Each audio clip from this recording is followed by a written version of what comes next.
மக்களை நீங்கள் யாராச்சும் கிராமப்புறத்தில் இருந்தீங்க அப்படின்னா நான் அனுபவிக்கிற இந்த ஒரு விஷயத்தை நீங்கள் அனுபவிச்சிருக்கீங்களா அப்படின்னு சொல்லிட்டு எனக்கு கமெண்ட் பாக்ஸில் கமெண்ட் பண்ணுங்கள். என்ன அப்படின்னா, நான் வந்து ராமேஸ்வரத்தில் இருந்து கிட்டத்தட்ட ஒரு 8 கிலோமீட்டர் தள்ளி இருக்கக்கூடிய, சிட்டிலேருந்து 8 கிலோமீட்டர் தள்ளி இருக்கக்கூடிய ஒரு கிராமத்தில் வந்திருக்கேன்.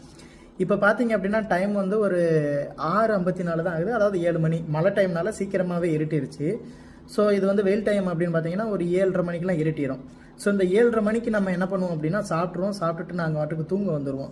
ஸோ இதுக்கப்புறம் இந்த கிராமப்புறத்தில் இருக்கக்கூடிய எங்கள் எல்லாத்துக்குமே வந்து இன்றைக்கான பொழுது முடிஞ்சு போயிடுச்சு, இனிமேல் வேலை வந்துச்சுன்னா அடுத்த நாள் தான் போகணும் அப்படிங்கிற மாதிரி ஒரு எண்ணம் வந்து மனசுக்குள்ள வந்து தோணிடும்.